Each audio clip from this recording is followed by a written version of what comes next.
Hello everyone and welcome back to Crypto Atlas. Unless you're new to the channel, well then it's nice to meet you guys. And guys, in today's video we're going to be talking about Ocean, Bitcoin, as well as our little baby side project Orchid. As you guys can see, we do have a clear objective goal. We're getting really close to our first 1,000 subscribers. So if you guys are new and you want to be a part of that experience, we have a great community here. Feel free to subscribe. Would love to have you in future videos. And as always, we do encourage you guys in the comments to let us know what you thought about any of the stuff you heard today, or if you have any other side thoughts, things you maybe want us to look at in future videos, all that good stuff. Let's get this video to 50 likes. Thank you guys, and let's go ahead and get right into the information. So first thing I want to talk about is what happened with KuCoin.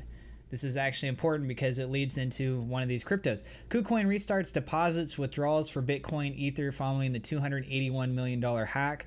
So it's nice that the exchange is actually getting back on track and they were able to capture at least one of the representatives that was involved in the hacking of this. So, people that are concerned about using an exchange, there's a lot more security behind something like this. When you hear the news is saying like, hey, stuff was hacked, guess what? We got your back. We investigated it, worked with law enforcement. We were able to find a way to get a hold of these people, right? So that's great news.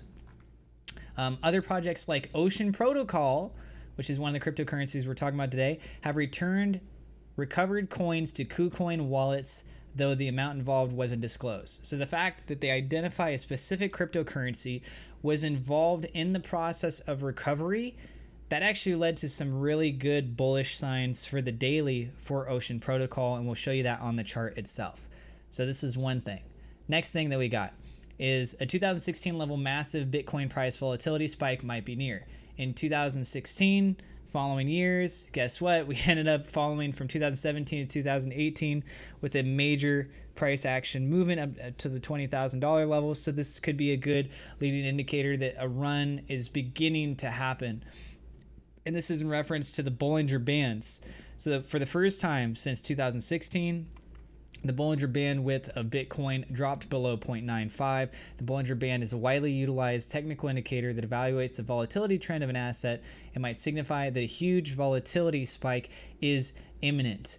Huge volatility spike is imminent, and we are looking at a lot of different signs that's suggesting that yes, something is about to explode. So keep this in mind.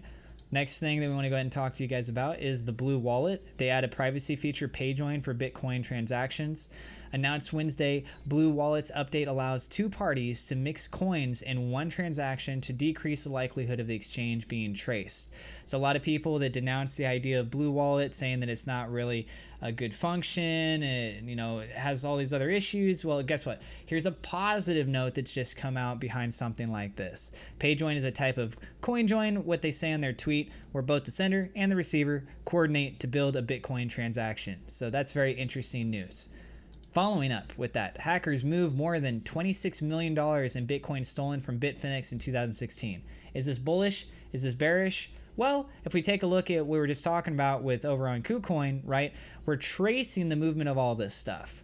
And what's interesting is not only is there an offering if you're able to catch the people, but Bitfinex is even offering to the hackers a reward if they decide to give back the cryptocurrency. So think about this, right?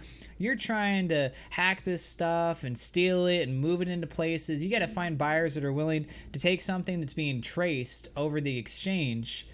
I mean, if you get caught with that in your hands, they're going to start asking a lot of questions. Who did you go to where? And it starts trailing back, right? So it's not as easy as you think as compared to like if somebody has physical cash, which I know it's just ridiculous, okay? You got physical cash, it's very hard to trace. That's what I'm trying to say. It's hard to trace. And how do you prove specifically what person had touched the money, if they even touched the money, and how could you say that it was them touching it, that it was involved in a legal thing? You have to catch them in the act, and you got to have some other resources of reference points for things. The blockchain, you see it went from here to there, there to there, there to there. You can see every identifying factor, right? And when you have exchanges that are using KYC or know your customer formats, it's even harder to be able to get this. And we're seeing more integrations of KYC. So anyways, my point is the fact that the hackers have an opportunity to be able to return it and they could still technically make some kind of a profit. I mean, you know, you're taking the risk away from yourself of going to prison for a long time and losing everything that you had gotten involved in with this, and everyone's keeping an eye on you. There's all these different machine things that are going on with Twitter and stuff where they can actually keep an eye on this. So I forgot what it's called. Twitter whale. Yeah, Whale Alert. It's called Whale Alert. This is one of the accounts that I follow on Twitter. They make alert notifications. They just identify what wallets that they know that funds were moved into. Anytime activity moves out, boom, it triggers automatically in the system. And next thing up, Hedge Eye Risk Management CEO sells all his Bitcoin. The Energetic CEO said he's sold off all his Bitcoin just a week after saying that the asset looks like a long. I mean, the thing is that he's selling it, but guess what? Other major institutions, they're buying up all the Bitcoin. Look at what's going on with Grayscale. They've got about 450,000 Bitcoin. They're pushing up there, nearing the range of 500,000 Bitcoin. And it was mentioned by somebody else on Twitter. I think it was Crypto or Crypto Lark or it was Ivan on Tech. It was one of these guys. Somebody made a remark. They said that if you don't want Grayscale to be buying all the Bitcoin up, well, then don't sell your Bitcoin, right? But, you know, Grayscale, they're doing a lot of stuff over the counter as it is anyways with a lot of the miners. And anyways, at some point, things are going to be pushing back more onto the exchange. And with them selling it, other people are going to be buying it. Doesn't mean that it's a big initial wave of movement. You got other big money players that are buying into these things. And honestly, I have a feeling that he's probably going to regret that he sold it. And there's going to be that remark like he held on, he looked long on it, and he didn't hold out long enough. But, you know, anything's technically possible. And we're going to take a look at the charts and some things here too. Also, really interesting information. Crypto for Congress puts American-made Bitcoin into the hands of policymakers. So this week, the Chamber of Digital Commerce, or PAC, sent all 535 members of the United States Congress about 0.0047 Bitcoin, $50 worth at the time, in an effort to educate the country's legislators around cryptocurrency and blockchain technology that it calls Crypto for Congress. Imagine you are a Bitcoin holder. You know, some people are like, well, Warren Buffett technically has Bitcoin. Why? Because Justin Sun gave it to him. I mean, Warren Buffett said he got rid of the thing, but some people can say that he claims he has it. Elon Musk, he claims himself that he owns Bitcoin, but a very, very small amount. I think he said he owns like 0.25 Bitcoin or something, but he's technically a holder in it, right? So if you have all these different members of Senate and they're holding on to it and they're just like, okay, well, I guess I'll hold on to it. And then they see the prices going up for the currency, and especially if they just keep holding on to it and it gains a lot more value. Now the belief factor starts to come in a lot more because you're experiencing it firsthand. Not necessarily saying that this is a for sure formula, but hey, I think it's actually a really good attempt, and I give them a little bit of props for even trying to do something like this. Now we look at the actual daily movement, and you can see the Ocean Protocol for the last 24 hours is in the #1 spot. You got things like Ren, Elrond, VeChain. They were making a lot of moves. Theta, you see Puma Pay again. This Puma Pay thing is up and down, up and down, up and down. The price for it is so small. So a 7.05% increase or decrease on something that's, what is that, a thousandth in the thousandths of a penny percentage kind of a range. It's just, yeah. Anyways, so Ocean Protocol, that's a big one that we want to actually take a look at right here. And so looking over here, you got the descending channel. This is a name that I was looking for. If you guys saw that little Google search result thing right there. So with Ocean, we're in a descending channel on the daily, and because of that, it's a bit of a bearish sign. So I mean, theoretically, if this had a continuation down from the daily, you'd be seeing ranges pushing right down to around 12.7 cents. It's having a recovery right now, and it is pushing up, testing that level of resistance up there at the top. As you can see, there's a pretty good formation that's been taking place overall during this course of time. And with the news that just came out with its association with KuCoin and the recovery of these cryptocurrencies, that sounds like it could be a good usage case for potentially other exchanges or other hacking instances in the future as far as recovery methods. And people want to make sure that their cryptocurrency is safe. And if this is one of those components that can help making it be able to be recovered, that's great. And so I personally, this is great bullish news, and I think it has a good chance to start breaking out of this level of resistance, especially if we see Bitcoin starting to rally. If Ethereum is starting to make its own push as well. I would really keep an eye on Bitcoin right now, and we're going to take a look at the charts with that and see what's going on there too. Let's take a look at this on the 4-hourly chart. Again, I'm trying to be just a little bit faster. We still got 2 more charts to look at. I know we're at 10 minutes. If you guys are enjoying the content, you haven't subscribed yet, help us towards these goals. Let's see if we can get 1,000 subs here. The goal is 1,000 subs. I think we could do it for sure. And let's get 50 likes. Okay, so on the 4-hourly chart, we actually got an ascending wedge pattern. And with this, it's also a bearish sign, so not necessarily a good sign right here. We could see a drop if this takes place on this time period, anywhere from right now within the 4-hourly down to 24 cents off of the 31 cents it's currently at, or even if it pushes up more towards the end here, maybe on to tomorrow, the next day, roughly.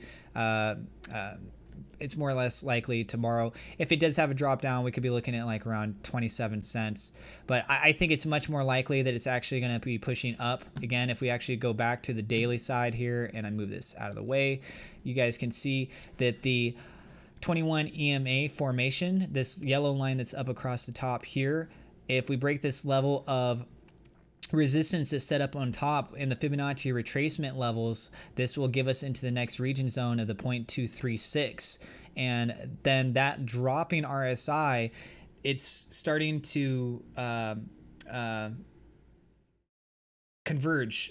I don't know why my mind was like MACD, converge. So anyways, they're getting close to the point where they're going to converge, and if it's able to break above that, again, there's even more further signs. It would need to establish itself. You could see that between the 0.236 and the 0.382, it does have a long history over this last period of time, ever since going back to around September 5th, of just moving sideways. So there's a very good chance that it could go up here. It could be pushing back up to around the 40-cent range. And then we got to see what it kind of does there. But it would be above the actual 21 EMA. And I think a recovery phase is more likely. I'm not a financial advisor. Take everything I'm saying with a grain of salt. We're looking at if it goes past this range, where realistically could it end up at, right? And if it goes over this point, where could it end up at? And you have to kind of gauge it until it breaks those moments. So everything is about probabilities. As an investor, never invest more than what you're willing to risk to lose. Yada, yada. You heard a lot of this stuff before. Maybe you haven't. So it's nice little nuggets. Okay, next thing we're going to talk about is Orchid. And then let's actually finish off with Bitcoin this time for the rest of the chart. So Orchid, little project that I'm interested in. I've got an investment in it personally. I know a lot of you guys that watch my channel like the fact that I do cover this every day as well. So looking at this on the daily chart here, you can actually see that on the big red lines, this big formation, we're actually in a new position. And this has now been raised up. So that descending wedge pattern is starting to change just a little bit wider, on this position. And more importantly though, is this like new purple line.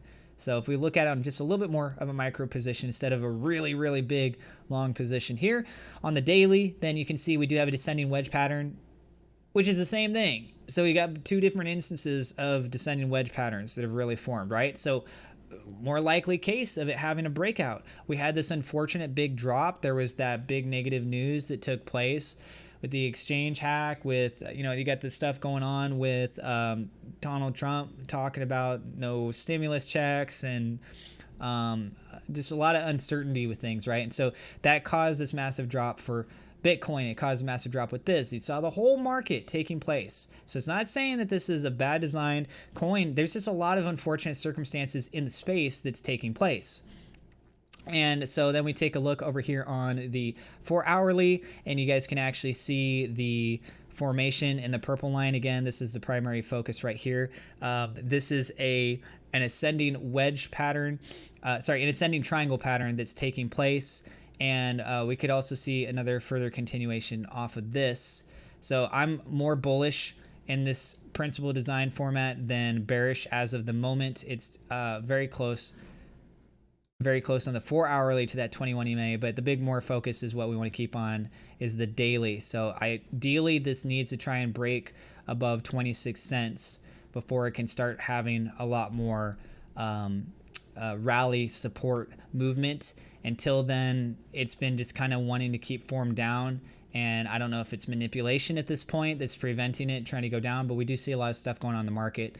So if it can break above this, great. If not, then just keep an eye out for further levels down, especially on today for the daily, maybe even down to around a 23-cent range. I mean, if it has a further continuation down, trying to test this level of support. Last thing with Bitcoin, very briefly.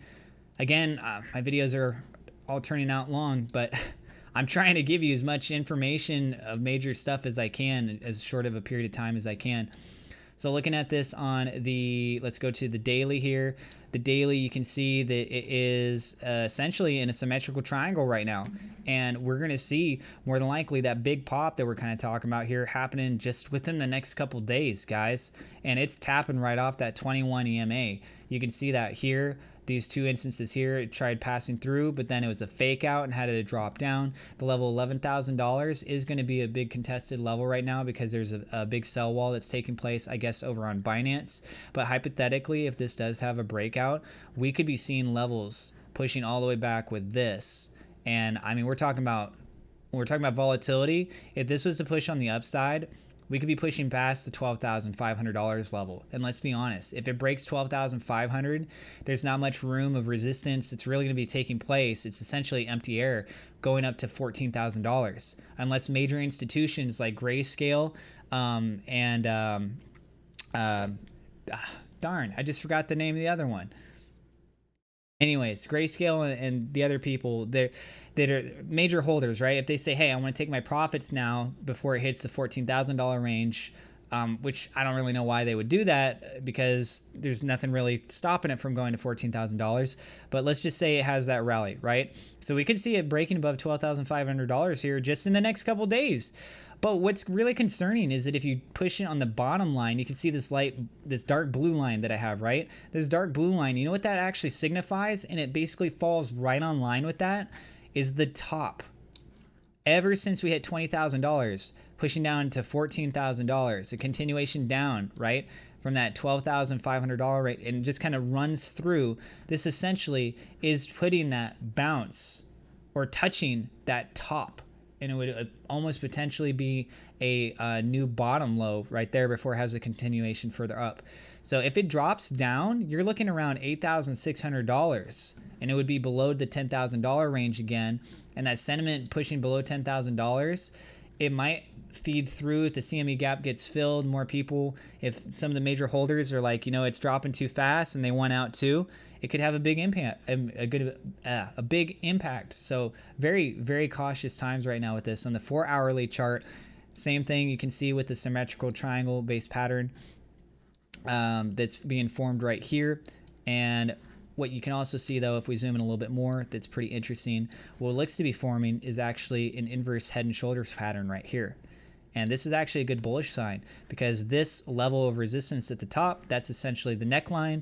And what you could do is draw right across from here up to the top like that. And if we have a breakout continuation up, we could see it push in past the $11,000 range. We're going to have that levels of resistance and stopping at around $11,250. So I would really try and keep an eye on that, guys. I think this range right here, 11,200 is something that should be more kept an eye on for breaking. You can see a little bit of a pushback right here, 11,250. So a little bit of a bounce there, further resistance right here. And if it could break past that, then I think we're going to be looking pretty good and pushing right back around that major level, 11,500, and see what it can do with that. That does it for this video, guys. So again, hopefully you enjoyed the video.